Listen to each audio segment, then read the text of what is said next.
Right now, you are standing at your kitchen sink, paying around $73 a month for water that smells faintly of chlorine and leaves a stubborn white scale ring on the inside of your drinking glass every morning. The faucet you just turned on is delivering water that has been pushed through a treatment plant, dosed with chemicals, pumped across miles of aging municipal pipe, and then sold back to you in a plastic bottle for $2 more on top of the water bill you already paid this month. The taste you cannot quite name is the taste of a system that replaced something older and quieter and almost free. $30 in clean sand and pea gravel, 99.9% of waterborne pathogens removed at the source, 50 full gallons of clean cold drinking water every single day of the year. My people, the old order Amish of Lancaster County, have been quietly doing this for 6 full generations, going back to the 1870s on the very same farms.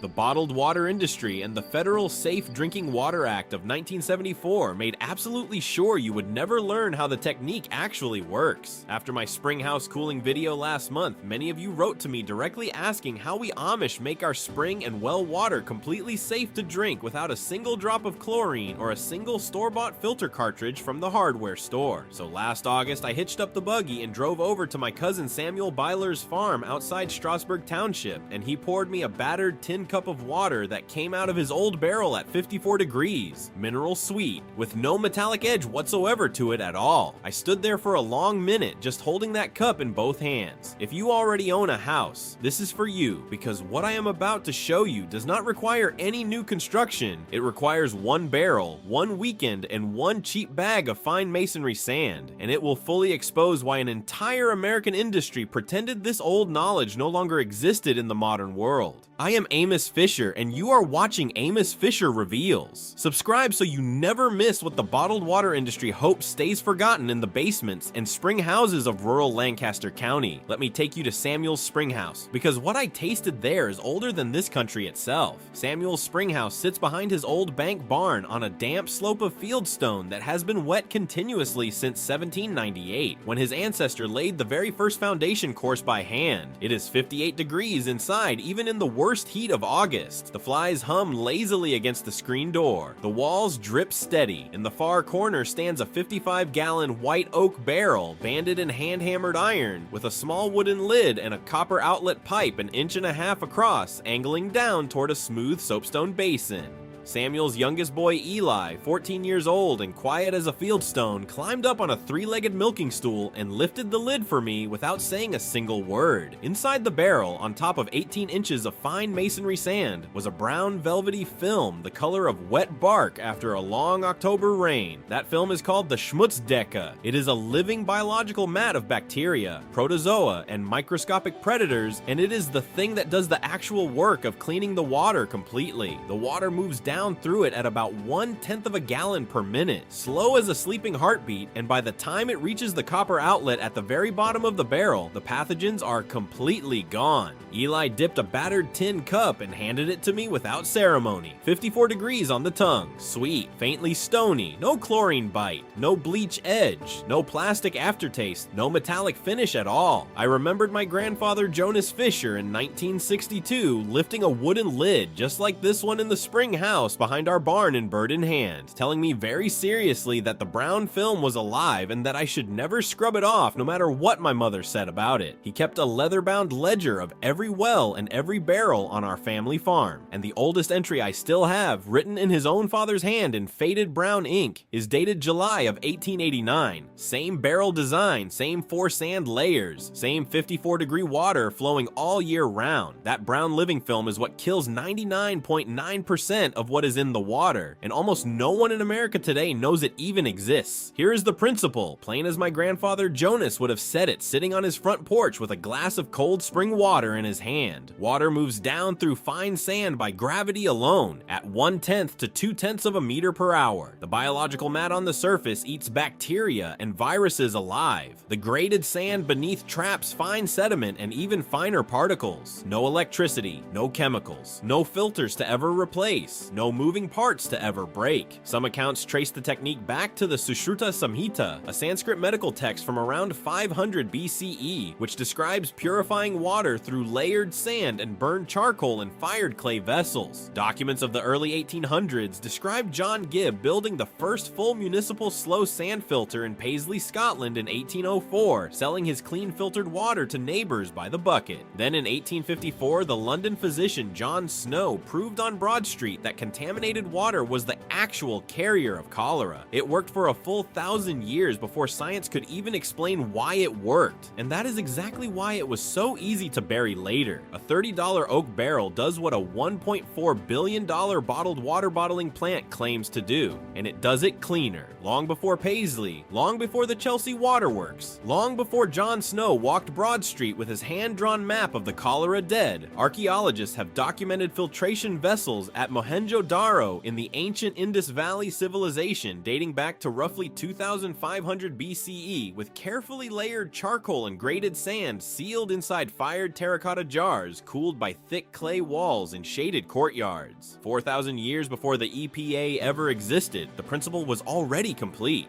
Then in 1829, the British engineer James Simpson built the famous Chelsea Waterworks filter beds in London on 2 full acres of basin, with 3 feet of grated sand and 6 inches of fine sand resting on top of all of that. And the Royal Commission on Water Supply documented in 1869 that cholera deaths dropped sharply in every single district the slow filtered water actually reached on a regular basis. Then the technique crossed the Atlantic with my own people packed away in their plain wooden trunks.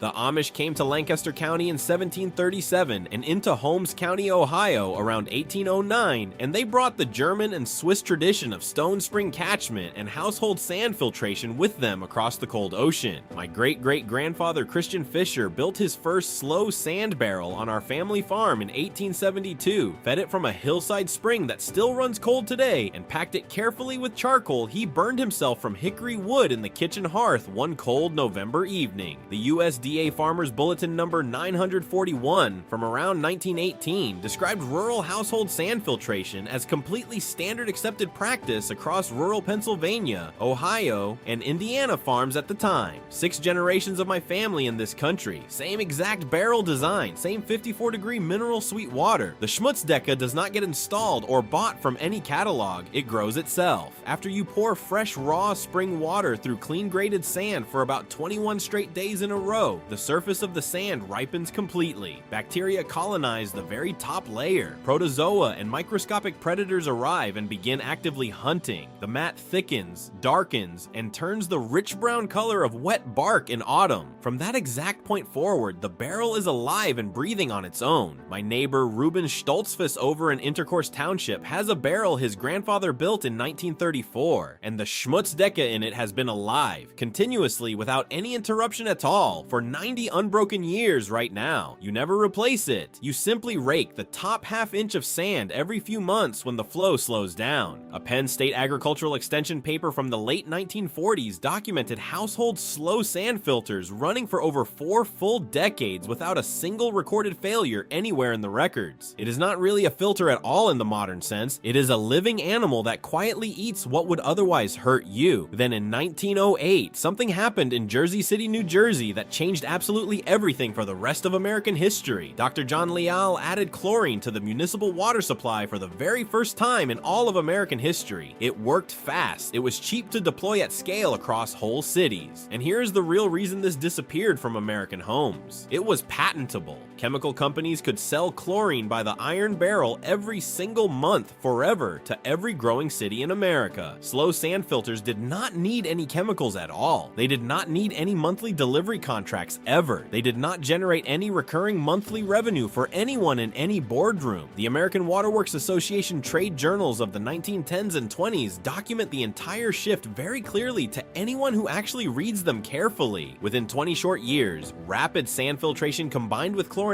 became the universal American municipal standard, and slow sand was pushed out of city after city, plant after plant, county after county. Here's the part that matters the most. Slow sand filtration was never disproven proven by any actual science. It was simply outcompeted in the market, not by better technology, by margin. They didn't kill it with science, they killed it with profit margin. Now layer on top of that the 4 heavy locks that came afterward across the long 20th century. Villain 1. The American bottled water industry generated approximately $94 billion in retail revenue in 2024 alone. That entire industry simply cannot continue to exist as it does if a $30 oak barrel produces 50 gallons a day of cleaner water than what comes inside their plastic single-use bottles. Villain 2. The EPA's Safe Drinking Water Act of 1974 and the International Plumbing Code that grew up around it across the decades that followed have no checkbox anywhere at all for owner-built slow sand filtration on a potable water line in a private home.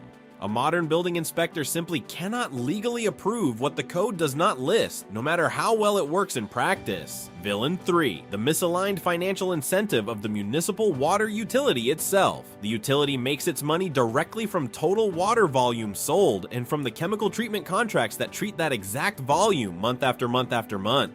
Teaching ordinary households to filter their own water on their own kitchen counter completely destroys both of those revenue streams permanently and overnight. Villain 4. The historical displacement event itself. The Safe Drinking Water Act of 1974 codified chlorination and rapid sand filtration as the new federal default standard and effectively delisted household slow sand from the national conversation entirely within a single decade of its passage. 4 heavy locks on one single door, and the key was always sitting right there in your grandmother's pantry the entire time. Now, if you already own a house and you are thinking this only applies to people building from scratch on raw land, stay with me because this next part is specifically for you. You do not need new construction. You do not need a permit from your township office. You do not need a licensed plumber to even look at it. You buy one 55-gallon food-grade barrel for $25 at any farm supply store. You drill a 1.5-inch outlet hole exactly 4 inches up from the bottom of the barrel. You install a PVC bulkhead fitting with a gooseneck pipe rising back up inside to within 2 inches of the eventual sand surface, because that gooseneck is what keeps the sand bed submerged and the biological mat alive between barrel fillings. You lay 4 full inches of clean wash pea gravel flat across the bottom. You add 4 more inches of clean coarse sand on top of that gravel base. You add 18 full inches of fine masonry sand with a grain size of 0.3 of a millimeter or finer, available cheap at any quarry yard. You leave 2 inches of standing water above the sand at absolutely all times, with no exceptions ever. You pour your raw spring or well water in slowly through a homemade diffuser plate, which can simply be a thrift store dinner plate with 20 small holes drilled into it. You wait 21 full days for the Schmutzdecke to ripen completely. Your total all-in cost under $50. Your daily clean water output 40 to 60 gallons. This is the exact same barrel design that my cousin Samuel Byler poured my tin cup from last August. And here's where the story really turns hard. While the EPA was busy delisting household slow sand and the bottled water industry was building its plastic empire, the British were quietly running an entire enormous city on the technique without telling anyone. Thames Water in London operates slow sand filter beds at Ashford Common, and Walton Treatment works to this very day. They serve approximately 7 million daily customers across Greater London. The performance data is publicly available right now on Thames Water's own corporate website for anyone to read. Hamburg, Germany has used slow sand on the Elbe River for well over a full century without a serious incident anywhere on record. The Center for Affordable Water and Sanitation Technology, based in Calgary, has documented household bios and filters across more than 70 different countries, with consistent 99% reductions in waterborne pathogens across decades of careful field monitoring. 7 million Londoners drink through it every single morning over their tea and toast. You were told it does not work. If you want to go one step further than the basic barrel, you can build the Tier 2 version that my cousin Levi Esch installed in his basement out in Gap last spring, right after his twin children were born. You pour a small concrete bio sand filter 36 inches tall, 12 inches by 12 inches square in cross section, with the same gravel and sand stack inside, but a finer top layer of 0.15 millimeter sand and a diffuser plate cast directly into the concrete lid above. You run a copper outlet line through the side wall, you add a small activated charcoal polish stage at the very outlet to catch any final tastes that come through. Total cost, around $180 in raw materials. Output, 80 gallons every day or more for an entire family of 6. The design was carefully refined by Dr. David Manns at the University of Calgary across the 1990s, and the independent monitoring data on it now stretches across more than 2 full decades of continuous household use in the field. 1 oak barrel for the kitchen counter, 1 concrete cube for the whole house basement. You did not lose this knowledge by accident or by laziness. It was taken from you slowly, 1 plumbing code revision at a time, 1 bottled water commercial at a time, 1 quiet generation of forgetting at a time. They took the spring house, they took the oak barrel, they took the brown living film on the sand. Now you have it back in your hands. The spring is still there flowing behind my cousin's old bank barn. The water still moves down through Samuel's barrel at exactly 54 degrees. Mineral sweet with no metallic edge whatsoever to it at all.